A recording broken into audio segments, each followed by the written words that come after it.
নমস্কার বন্ধুরা, কেমন আছেন? আশা করি সবাই ভালো আছেন। বড়দিনের অনেক অনেক অনেক শুভেচ্ছা জানাই।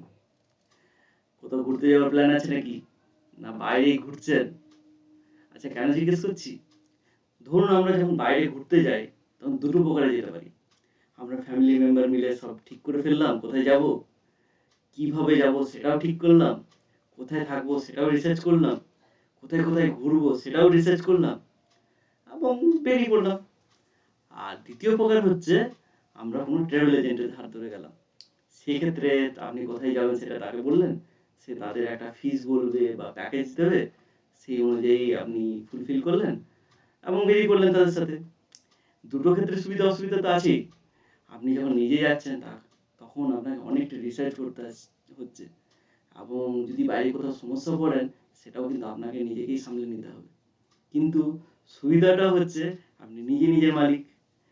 ধরুন কোথায় কতদিন থাকবেন বা না থাকবেন, কোথাও ইচ্ছে করলো বেশি দিন থাকার, ইচ্ছে করলো মাঝখানে ঘুরে চলে আসার, সবকিছু আপনার উপর নির্ভর করছে।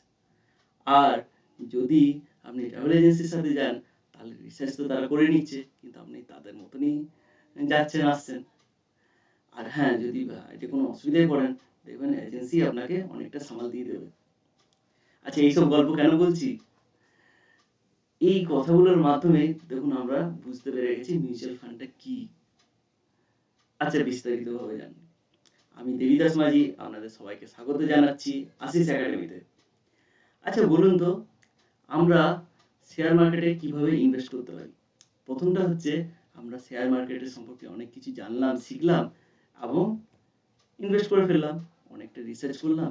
এক্ষেত্রে কিন্তু আপনাকে এই যে শিখতে হবে এবং রিসার্চের জন্য বেশ কিছুটা সময় দিতে হবে এবং আপনাকে মার্কেট সম্পর্কে ঘাটাঘাটি করতে হবে। কিছুটা কখন লস করবেন, কিছুটা লাভ করবেন, সমস্ত মধ্য দিয়ে যেতে হবে।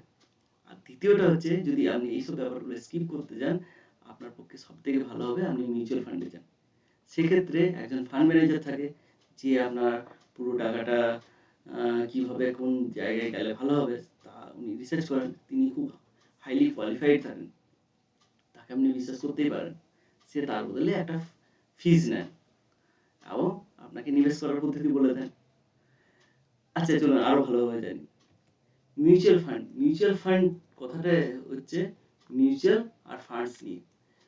ধরুন মিউচুয়াল মানেটা কি? মিউচুয়াল মানে হচ্ছে কমন পিপল, মানে সাধারণ ব্যক্তিরা একটা ফান্ডস গঠন করলে সেটা হচ্ছে মিউচুয়াল ফান্ড।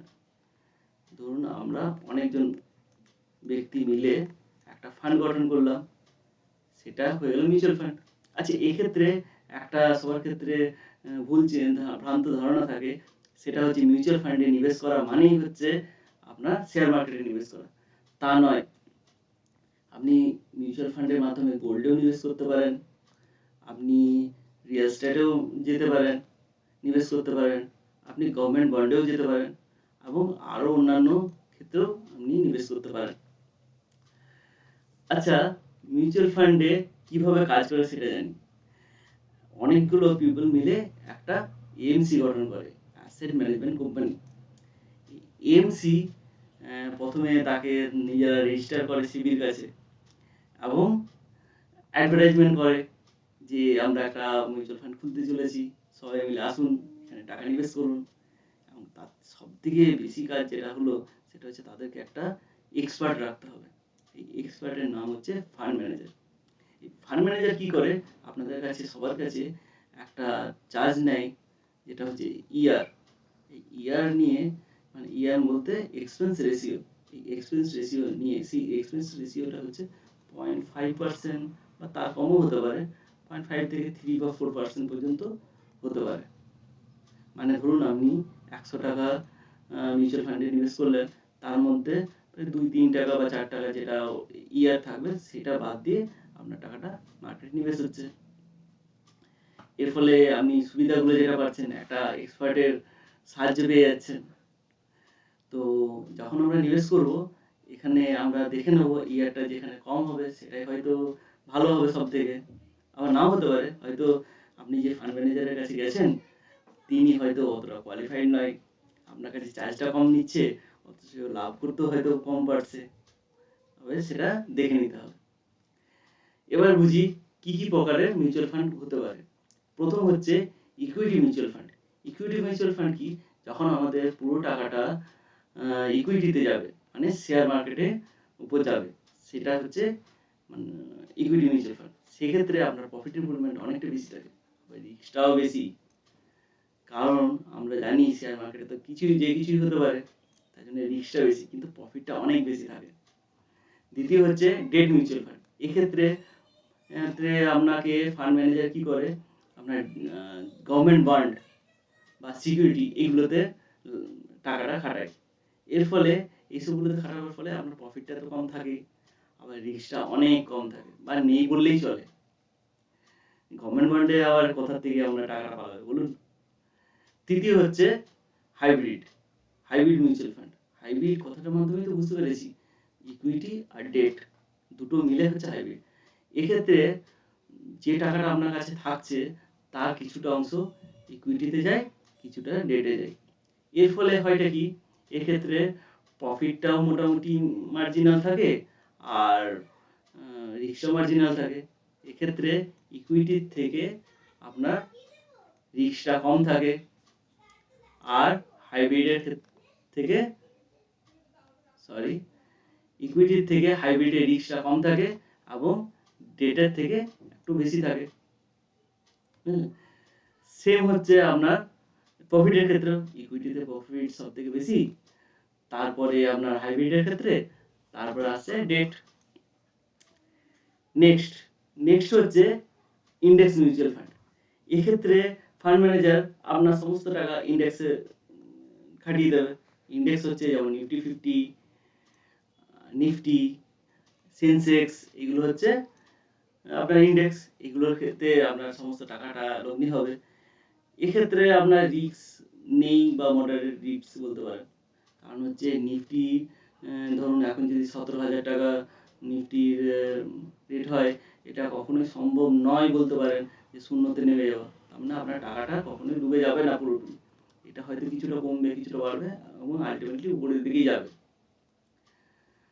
চলুন, নেক্সট হচ্ছে সলিউশন ওরিয়েন্টেড।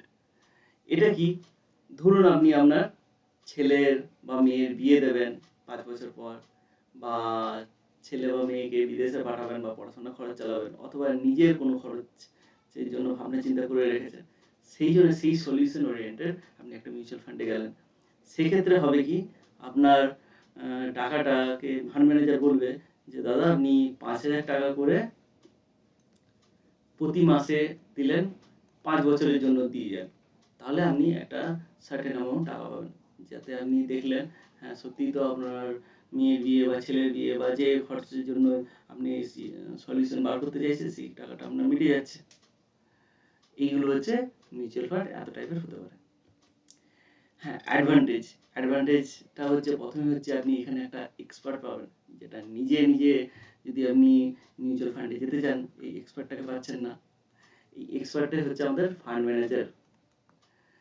আচ্ছা, ধরুন আমি যদি নিজে যদি রিসার্চ করে করতে চাই, এবং তখনও চাইলাম একটা ফান্ড ম্যানেজারকে কাছে গিয়ে পরে জিজ্ঞেস করবো। ধরুন আপনি গেলেন ফান্ড ম্যানেজারের কাছে, এবং গিয়ে পরে বললেন দাদা আমি 5,000 টাকা কোনো একটা বিশেষ শেয়ারে, এবিসি শেয়ারে লগ্নি করবো, বা অন্য কোথাও করবো, আপনি আমাকে গাইড করে দিন এই 5,000 টাকা আমি কোথায় লগ্নি করবো।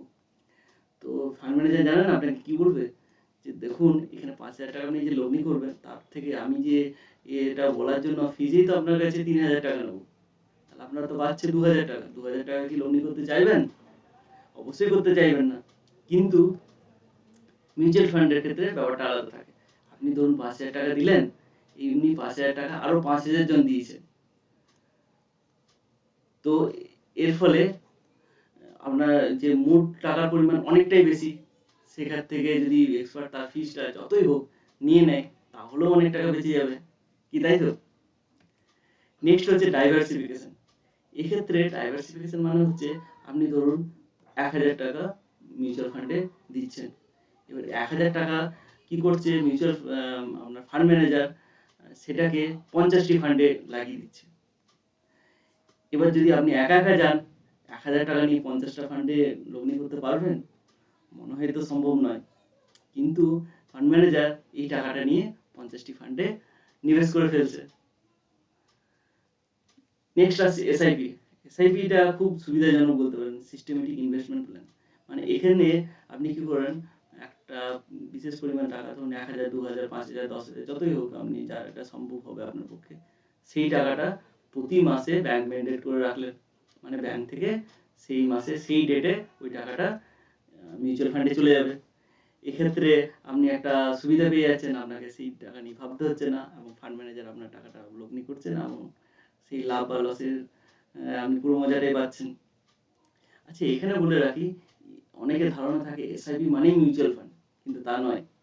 মিউচুয়াল ফান্ডটা যেটা আমি এতক্ষণ ধরে বোঝাচ্ছি, আর এসআইপি হচ্ছে একটা প্ল্যান শুধু, যেটা প্রতি মাসে মাসে বা একটা সিস্টেমেটিক ভাবে চলতে থাকে। নেক্সট আসছি ডিসঅ্যাডভান্টেজ। দেখুন, অ্যাডভান্টেজ সবসময় হলে তাহলে তো হবে না, কিছু কিছু তো ডিসঅ্যাডভান্টেজও থাকবে। প্রথমটা হচ্ছে ডিসঅ্যাডভান্টেজ, অ্যাডভার্টাইজমেন্ট। অ্যাডভার্টাইজমেন্ট হলো, ধরুন আপনি যে ফান্ড ম্যানেজারের কাছে গেছেন বা এমসির কাছে গেছেন, তারা তো বিভিন্ন ধরনের অ্যাড করতে থাকে। যাদের কারণ হচ্ছে তাদের, আজ ধরুন তাদের টোটাল 1 কোটি টাকা লগ্নি আছে, সেটা ওনারা বাড়াতে চাইবেন। কারণ হচ্ছে তারা তো এক্সপেন্স রেশিওর উপর কাজ করে, যত তাদের মূলধন বাড়বে তাদের রোজগার তত বাড়বে। এর ফলে কি হয়, এই বেশি বেশি অ্যাড দেওয়া বা আরো লোভী হয়ে যাওয়ার জন্য সেই সমস্ত যে এটা ফিসটা যাচ্ছে, সেটা তো আপনার ইয়ার থেকে কাটবে, মানে আপনি লাভের মজাটা কমই পেলেন। এটা গেল 1 নম্বর।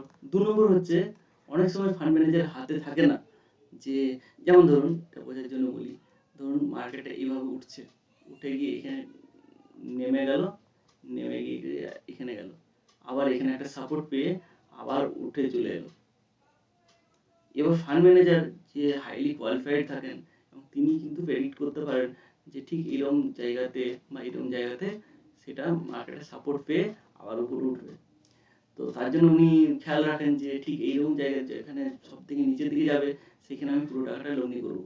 ধরুন তার কাছে 1 লক্ষ টাকা আছে, এই 1 লক্ষ টাকা তিনি ধরে রেখেছেন এই জায়গাতে লগ্নি করবেন। কিন্তু হয়ে যায় কি, মার্কেট যখন নিচের দিকে নামছে, তখন মানুষ অনেক প্যানিক হয়ে যায়। ফলে সমস্ত মানুষ কি করে, বেশিরভাগ ক্ষেত্রে মানুষ কি করে, তার টাকাটা তুলে নিতে থাকে ধীরে ধীরে। এবার তুলতে গিয়ে ধরে নিন ঠিক এইরকম জায়গাতে 1 লক্ষ টাকার মধ্যে 50,000 টাকা মানুষ তুলে নিল, আপনার মধ্যে সাধারণ মানুষ তুলে নিল। এবার সেই টাকাটা ফান্ড ম্যানেজার পাবে কোথা থেকে?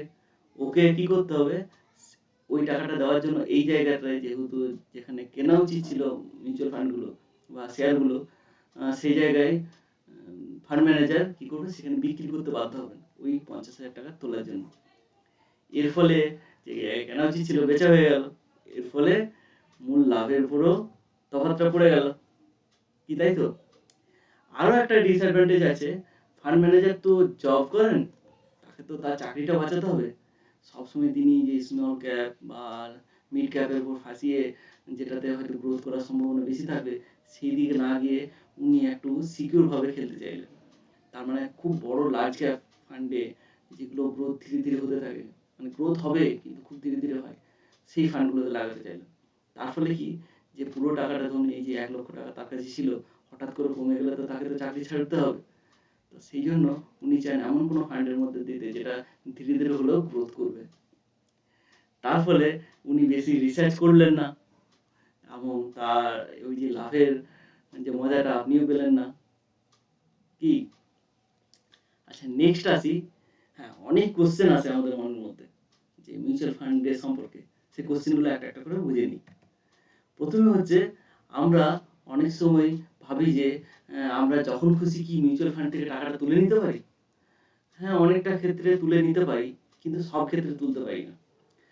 যেমন ইএলএসএস বলে একটা ফান্ড আছে, এই ইএলএসএস ফান্ডে মানে হচ্ছে ইকুইটি লিঙ্কড সেভিংস স্কিম। এই ফান্ডে যদি আপনি টাকা রাখেন, তাহলে 3 বছরের জন্য লক হয়ে যায় টাকাটা, মানে যে টাকাটা আপনি আজকে রাখলেন, সেটা 3 বছর ওখানেই থেকে যাবে টাকাটা, আপনি তুলতে পারবেন না। সেক্ষেত্রে আপনি সেই টাকাটা যখন খুশি উইথড্র করতে পারছেন না, বাকি সমস্ত ফান্ডে করতে পারেন। ঠিক আছে? হ্যাঁ, আরেকটা প্রশ্ন আছে, কি আমি যেটা মিউচুয়াল ফান্ডে টাকাটা ভাসিয়েছি, সেটা কি ট্যাক্সে ছাড় পাবো এই টিসির আন্ডারে? সেটার ক্ষেত্রেও আপনার ওই যে বললাম ইএলএসএস বলে যে ফান্ড আছে, সেটাতে যদি আপনি লগ্নি করতে থাকেন সেক্ষেত্রে আপনি এইটিসিতে ছাড় পাবেন, বাকি কোনো ক্ষেত্রে পাওয়ার সম্ভাবনা নেই। যদি সরকার ঘোষণা করে কোনো কিছু তাহলে হয়তো পেতে পারেন, কিন্তু এখন আমার জানা নেই। শুধু ইএলএসএস ফান্ডে ছাড়টা পেতে পারেন। আচ্ছা, এই সম্পর্কে একটু কথা বলে রাখি। ইএলএসএস ফান্ডটাতে কি হয়, ধরুন এই মাসে আপনি 1,000 টাকা দিলেন, এই 1,000 টাকা 3 বছরের জন্য লক হয়ে গেল।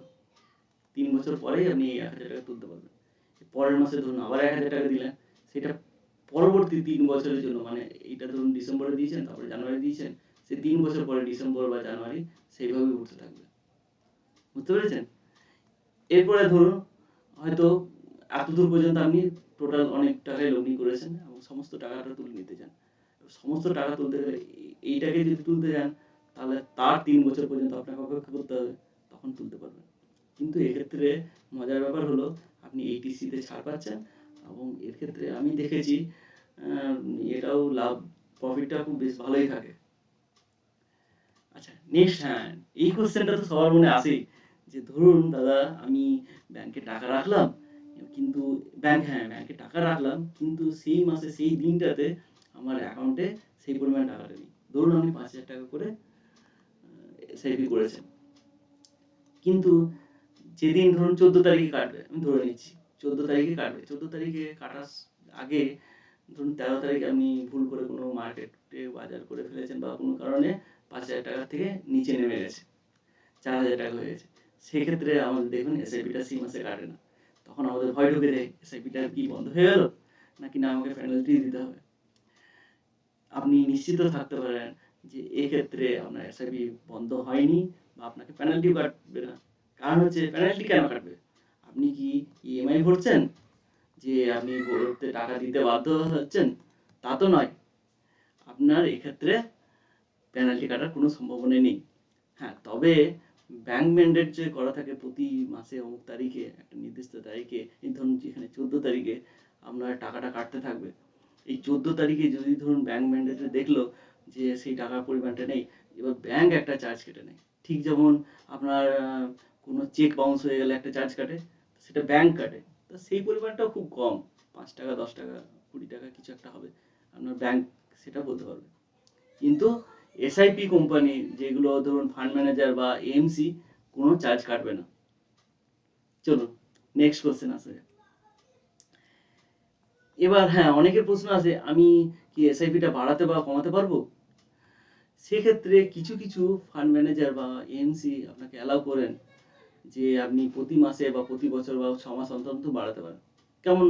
ধরুন আপনি 5,000 টাকা করে এসআইপি করলেন, এবার ধরুন 6 মাস অন্তর অন্তর আপনার ইনকাম বাড়তে থাকে, সেই অনুযায়ী আপনি চাইলেন যে 6 মাস অন্তর অন্তর আপনার এসআইপির পরিমাণটা বাড়বে। ধরুন 6 মাস অন্তর আপনি এটা 5,500 করে দিলেন, তারপরে 6 মাস পরে 6,000 করে নিলেন, এভাবে বাড়াতে থাকলেন।